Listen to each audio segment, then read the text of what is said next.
Igrejas e templos também tiveram que se adaptar à realidade imposta pela pandemia. Todos os cuidados foram tomados para dar segurança aos fiéis. Mesmo seguindo os protocolos, quase 400 prefeituras não respeitaram o decreto federal que considerou as atividades religiosas um serviço essencial. A decisão, segundo os cientistas políticos, pode custar caro nas próximas eleições municipais.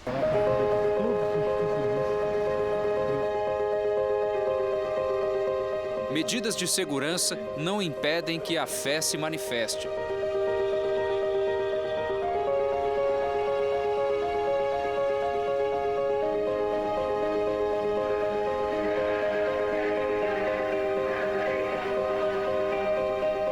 Nos lugares em que as igrejas e templos estão abertos, inclusive em cidades brasileiras, é assim que se faz. Existe um novo padrão para quem vai até uma igreja. Primeiramente, é preciso ter a consciência da limitação de lugares. Apenas 30% da capacidade máxima. Máscara, é claro, sempre muito bem posicionada, mas logo aqui na entrada um detalhe: a medição da temperatura. Opa, 36.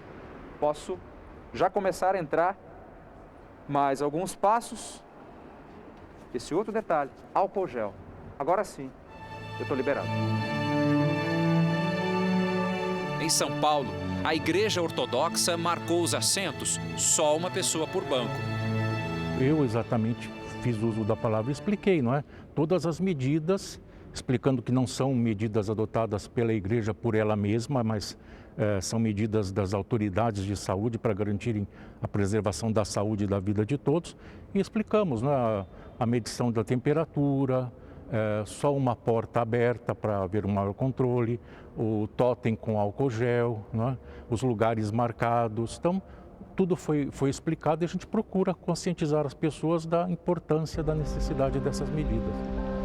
Tem sido assim nos espaços religiosos. Normas de higiene e segurança como prioridade.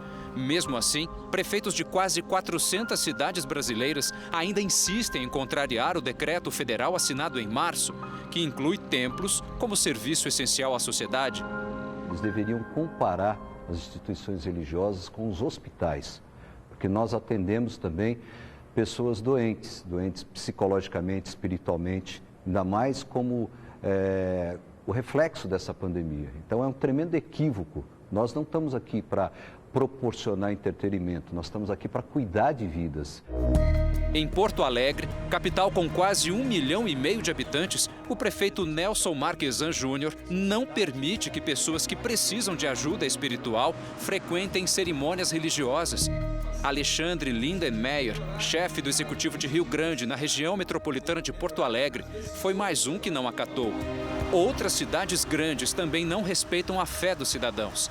Em Blumenau, Santa Catarina, Mário Hildebrand não permitiu a abertura. Em Juiz de Fora, Antônio Almas segue a mesma linha.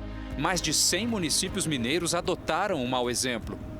As congregações deveriam estar abertas, né? Porque a gente está orando, eu acredito que Deus ele pode fazer o impossível. É necessário sim, para a alma da gente, para melhorar a vida da gente. A depressão, essas coisas todas melhora, né? Ela acalma a gente. No Congresso Nacional, parlamentares defendem a flexibilização.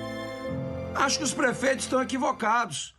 Devem autorizar a abertura, isso é bom. As igrejas podem contribuir muito com a população neste momento. Basta ter os cuidados. Essa proibição terá um efeito eleitoral enorme. Este cientista político diz que os prefeitos devem ter dificuldades na reeleição.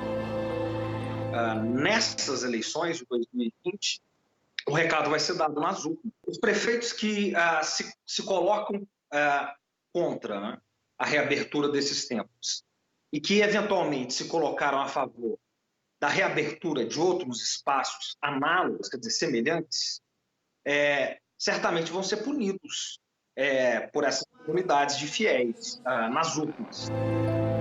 A ciência reconhece a importância da fé e das igrejas para a saúde. Essa experiência emocional é muito importante a gente sentir e nela vem sim a fé, né? Porque aí a gente consegue detectar e conversar, digamos assim, com os nossos sentimentos, acolher o sentimento, seja ele ruim ou bom e conseguir transformar. A igreja e a sinagoga não é nenhum comércio, é um resgate, é uma aproximação. As pessoas estão precisando de um help. Não é nada, não é um barzinho. Aqui você se eleva cada vez mais, se aproxima mais de Deus. Templos e igrejas também são lugares onde a mulher busca socorro em caso de violência doméstica. E as estatísticas mostram que durante a pandemia houve um aumento nos casos. Isolada dentro de casa, a mulher tem de conviver com o agressor. Essa pessoa não tem para onde ir, né? E aí ela vai para a igreja. É o único lugar que ainda está aberto para as missas, para os cultos. E nesse contexto de violência doméstica, eu vejo que ela ainda é o único lugar que ela ainda pode chegar, se abrir e ter socorro. Hoje, a igreja, nesse período de pandemia, ela está fazendo o quê? Colaboração de interesse público. Nos Estados Unidos, o diretor do Centro de Controle de Doenças afirmou que os casos de suicídio e overdose ultrapassaram a taxa de mortalidade do coronavírus em estudantes do ensino médio durante a pandemia. De acordo com a Associação Médica Americana, 35 estados registraram aumento em mortes relacionadas à overdose e a doenças e transtornos mentais. Os pastores, as igrejas evangélicas e outras, então, realizar esse trabalho de apoio emocional, mostrando para a pessoa que ela pode vencer, que isso vai passar, trazendo força. Quantas pessoas nós temos atendido nas igrejas, que as pessoas chegam desesperadas e o pastor ali com uma palavra, com uma mensagem de fé, acaba renovando as forças dessa pessoa. Uma igreja de portas abertas dá a chance para que a fé se fortaleça. A fé significa que é a prática da caridade, que seria o amor em movimento, faz com que a nossa fé, o entender que nós temos algo diferente dos aspectos materiais, que movimenta a nossa vida. E nesse momento ela é extremamente importante na compreensão e na própria tomada de ações. A fé, ela é um instrumento de fortalecimento, de crescimento na vida das pessoas. Então, no momento de crise, a fé é muito importante. A fé sustenta as pessoas nesse momento. Essa volta representa um alívio para todos. Esse contato humano de pelo menos nos vermos e estarmos juntos no mesmo espaço ajuda muito para nós rezarmos juntos. Todas as igrejas fazem a diferença, principalmente agora, nessa época de pandemia. É muito satisfatório, porque nós descobrimos o sentido da nossa vida em poder ajudar o próximo, né?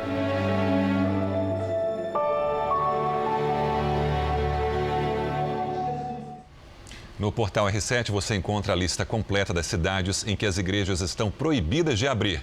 Lá você tem o nome de todos os prefeitos e a forma para cobrá-los sobre a reabertura.